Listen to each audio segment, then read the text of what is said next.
Welcome to Hidden Hilltop Homestead. Thank you so much for checking out this vlog. And today we're going to be sewing. Shocker, right? So surprised. Anyways, I'm working on a cute little ocean themed oversized throw. And this is going to be the second to last special order for the year. So I'm wrapping up here at the beginning of December. I have one more to make and then I'll be done with special orders until probably mid-January. I have a t-shirt quilt that I'm going to be starting on in January. It's for a family member, so I'm not like in a super duper rush, but I do want to try to get it done before February. And then from then on, we'll be doing some seasonal quilts and just kind of working on whatever orders I get. If you're new here and you're interested in how to make a rag quilt, you want to know what I'm doing right here in this video, I will leave a link up here in the right hand corner for the tutorial of how to make a rag quilt. So real quick, I want to show you this sewing machine that I got. My mother-in-law was awesome and let me borrow this. It is a Viking Designer SE Special Edition. Very, very cool. It's got the bobbin winder, the upper thread, and all that stuff. We have all different types of buttons for embroidery and regular sewing. Everything's electric. Everything is a button. There's no handles or dials or anything. The light is amazing. Incredibly bright. Down here I have all of the foots for the sewing machine, the needles, and bobbins. And then on the back it's got a little cubby storage thing for some of the bigger feet and the tools and things. But this is a totally digital sewing machine. I've never had anything like this before. It's touch screen. It's got a little stylus to hit all the buttons.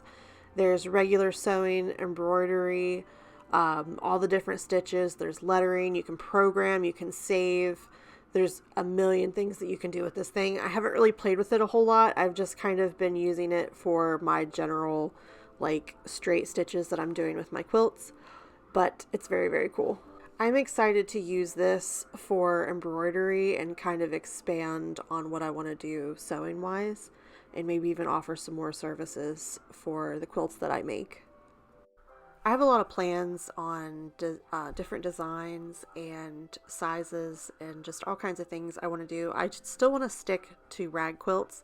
This is a very like unique niche that I feel like I could really expand on. Even just, continue making rag quilts but have patterns and appliques and personalization and different things like that.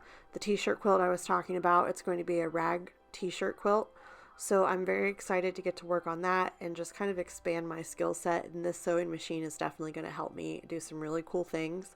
Lots of projects planned, lots of YouTube content planned. So I'm very excited for that. So I just finished getting all of my squares quilted to assemble my blanket. So now I'm going to sort through all of these and start the layout.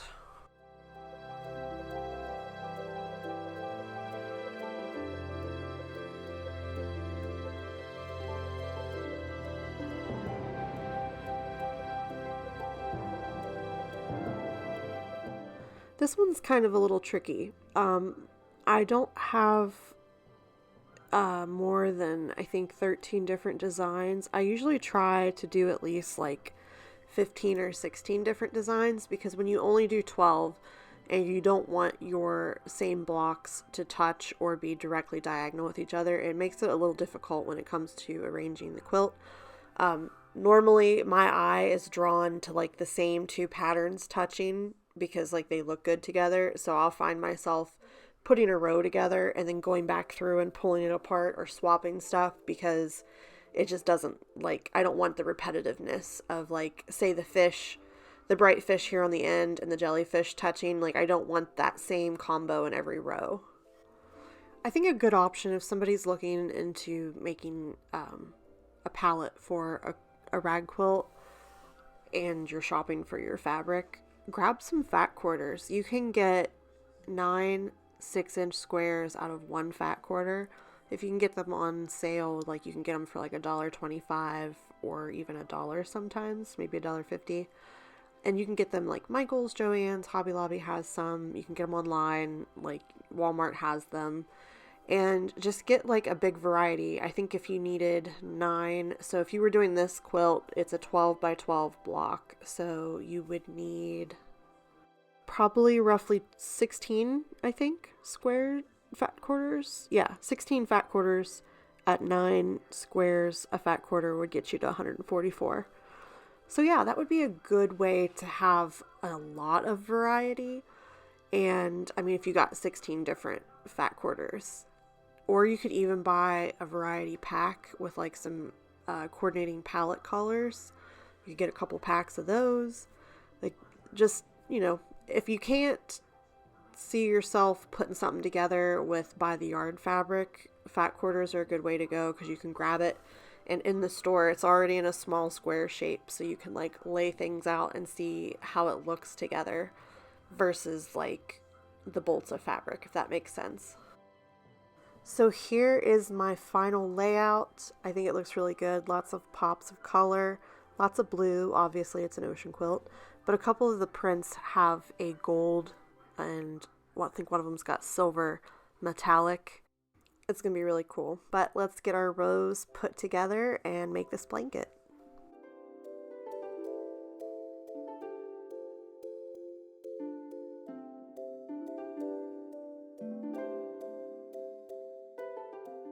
If you want really fluffy fringe on your rag quilt, you're going to want to cut at least 1/4 inch snips, if not smaller. The smaller, the fluffier once it's washed.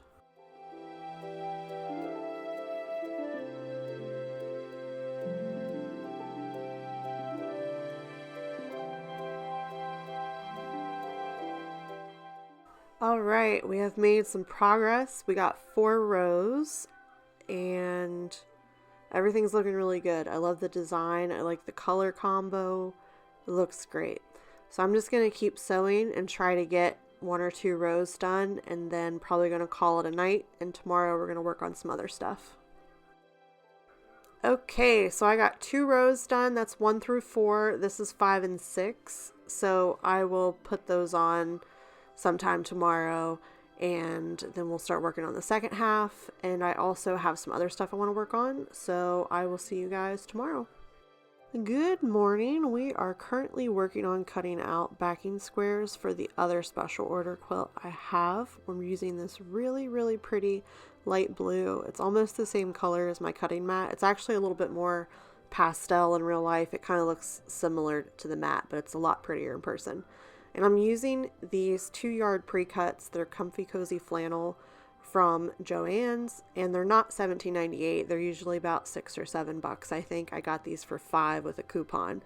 So these are turning out to be really great because I'm able to use 2 of them. So that's 4 yards, gives me everything I need for a throw. And then I also have extra left over, so I can use that for other projects, or if I want to try to combine some different colors or something.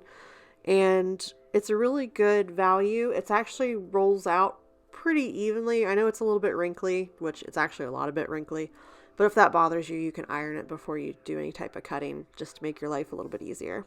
But yeah, we're gonna keep cutting out squares until we get to 144. All right, I am done. I have all my squares cut out, and this is what's left. It's pretty much half a yard of fabric, but it's a nice little chunk, and I'm going to save this to use on some future projects. I have some tests I want to do on different type of stability with different fabrics for rag quilts, so we're going to hang on to that, use it later, and I'm going to start cutting out the front pieces for this quilt. Here is the color palette. We have light blues and peach and like a creamy beige, and there's a lot of variety with this. I'm using up a lot of older fabrics, some vintage stuff. There's some metallics. We have butterflies, birds, florals. This is going to be the perfect gift.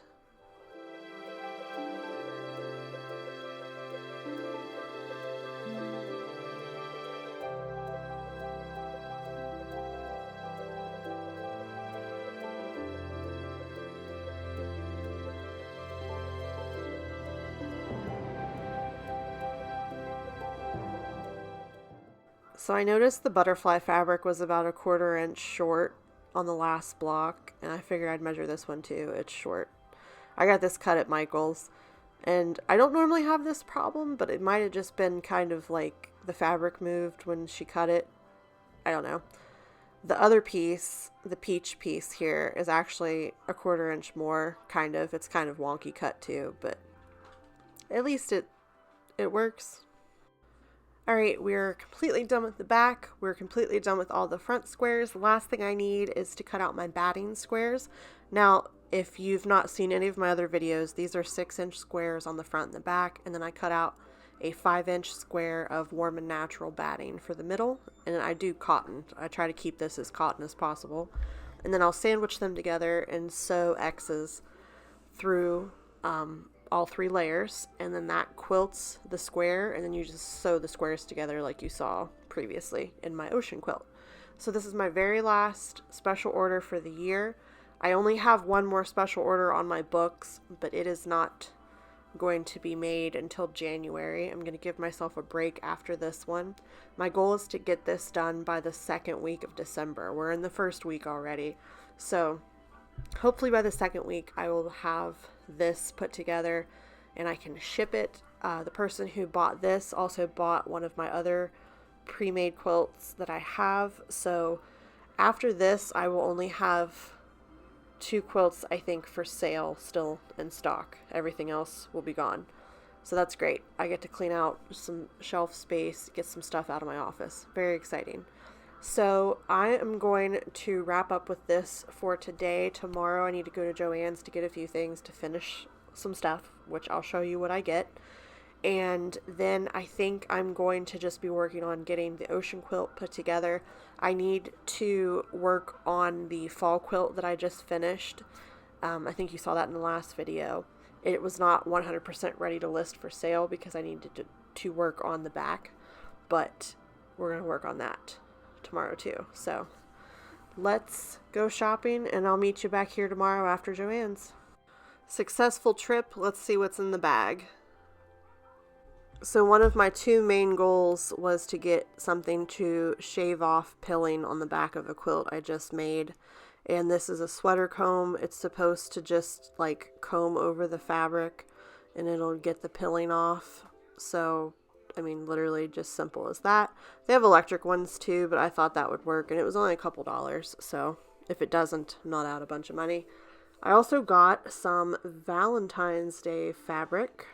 This will be my next project sometime in January, I think, and I got this just because I thought it'd be a good blend. It kind of looks like watermelon seeds, but we'll see. I'm going with like the classic red, pink, hearts, cute stuff. This is really neat because of the pink metallic and the tossed hearts.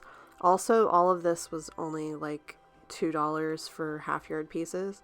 Another classic little heart print. I'm gonna try to find those little heart candies too. I think that'd be cute. And some swirly pink hearts. And then I got some flannel. So this is going to be for, I don't know what yet. And this, again, this is more of like a sunflower yellow. It's a lot deeper than it looks on camera. It looks very like boring yellow or big bird yellow. But this is for the back of that t-shirt quilt I'm going to be making in January. I needed 4 yards, so I went ahead and got that. And that's my big Joann's haul. Obviously, I'm most excited for the quilting fabric because, you know, that's always the fun part of going fabric shopping. And I don't know, this gets me very excited. I don't even like Valentine's Day, but I think this is cute, so can't wait. Okay, so here is the back of that fall quilt that I just made, and it's got some pilling. Now there's some lint on here too. We're going to take care of that first before we comb off the pilling, but it looks worse on camera than it does in person because there's a lot of shadow stuff going on here because of the ridges, and the fluff from the flannel, after you wash it, there's naturally like some fluff ridges that form. Some flannel is worse than others. This one kind of disappointed me a little bit. This is Joann's flannel, by the way, and I've used the Comfy Cozy Solids several times before. I've never had one do quite this much pilling. It could also be affected by the way it was laying in the washer or the way it was laying in the dryer, but that's what I'm actually trying to get off, are the little balls of pilled flannel. And flannel is very notorious for pilling if it's not washed and dried correctly or if it's over agitated. So we're just going to go ahead and use that new comb I got and see if this helps and see how easy this is. Which, holy cow, I'm barely touching it and it's ripping it up. Wow.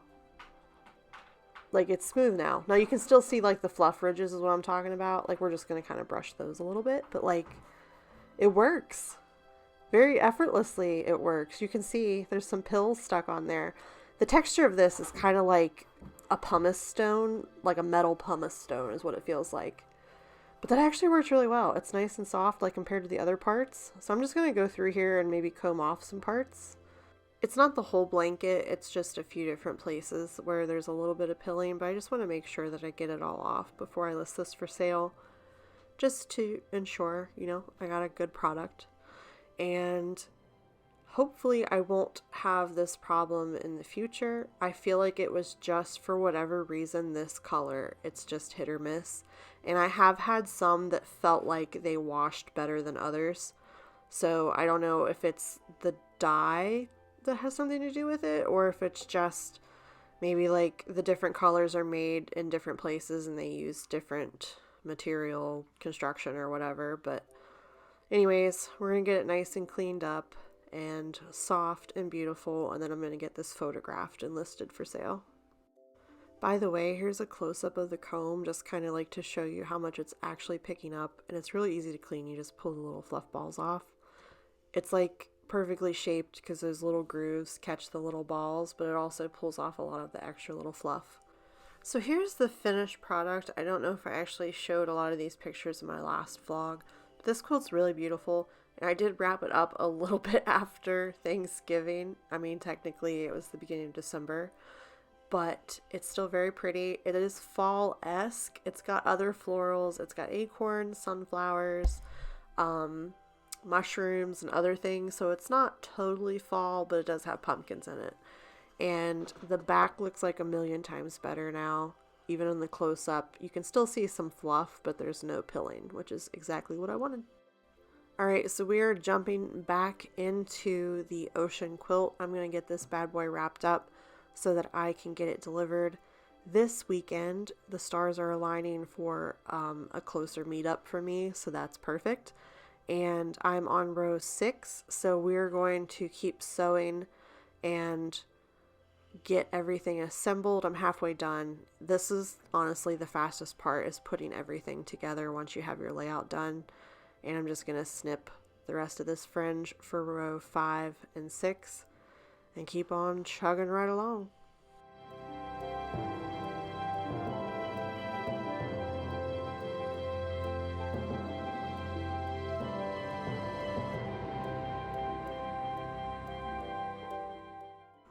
All of my rows are together, so now I'm sewing the outside fringe to finish the blanket. Alright, it is finished. It is cut. Everything is ready to roll. I'm going to throw this in the washing machine and I'll see you when it's done. Alright, this turned out so cute. It's going to be a Christmas gift that my customer is giving to a family member. Can't wait for them to get it. It turned out beautifully. Thank you so much for sticking with me for this vlog. If you are not subscribed, make sure you do that, like this video, and we'll see you in the next one.